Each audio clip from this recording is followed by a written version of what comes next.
मीना दीदी, आप तो बाजार मेरे दोस्त बंटी के साथ गई थी, लेकिन अकेले वापस आ रही हो और उदास भी हो। हाँ मीना, भूरी सही कह रही है। और तुम इतनी उदास क्यों हो? मैं ठीक हूँ दीदी। आज मैंने अपनी खस्सी बंटी को बेचा, पर जितना मुनाफा सोची थी उतना हुआ नहीं।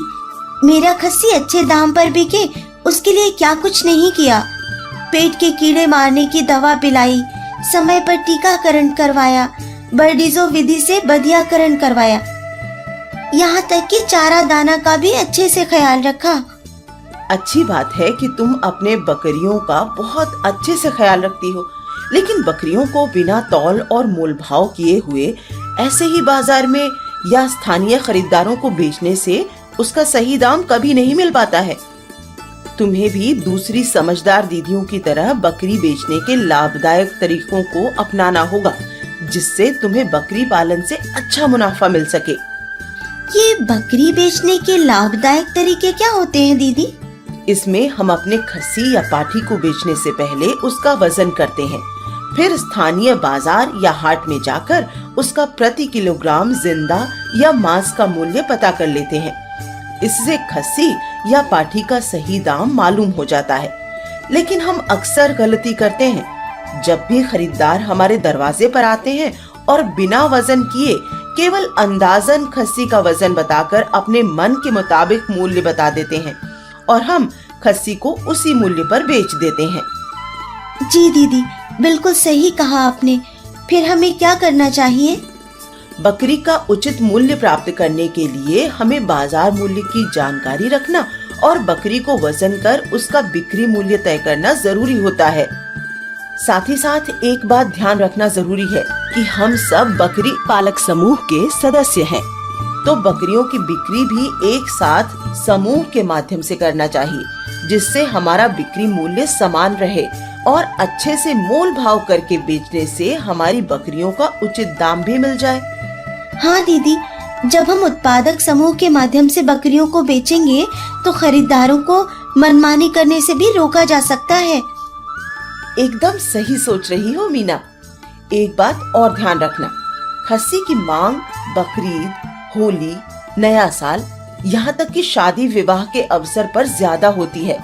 इन अवसरों को ध्यान में रखकर ही खस्सी को तैयार करना चाहिए। इससे हम अपने खस्सी को अच्छे दाम में बेच सकते हैं। इसके लिए सुनियोजित तरीके से खस्सी को तैयार करना जरूरी होता है, जैसे सही समय पर बकरी को पाल खिलाना, सभी बकरियों को एक समय पर गाभिन करवाना, ताकि बिक्री के लिए एक साथ सभी बकरियां तैयार हो सके और समूह के माध्यम से इसे अच्छे दाम में बेचा जा सके। बकरी के बच्चा देने के समय की गणना करना, निश्चित समय पर पेट के कीड़े मारने की दवा देना, समय से टीकाकरण एवं सही विधि से बधियाकरण करवाकर और शारीरिक वजन प्राप्त करने के लिए संतुलित आहार होता है। अच्छा दीदी, खस्सी बेचने की कोई सही उम्र भी होती है क्या? बहुत ही अच्छा सवाल किया है मीना।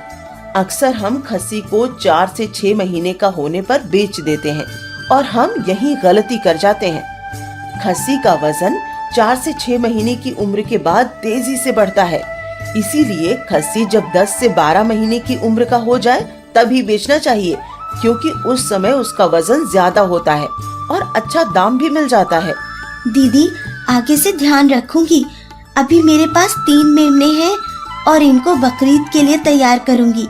ये सारी बातें मैं बकरी उत्पादक समूह में भी बताऊंगी। अरे मीना दीदी, अब बंटी के भाई को तोल कर ही बेचना।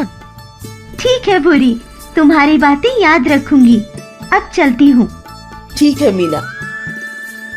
अरे, आप लोग जाते जाते ये बात याद रखेंगे ना, बकरियों को तौल कर समूह के माध्यम से बेचें और मोल भाव को अपनाएं, तभी मनचाहा कीमत मिले और घर में खुशहाली आए।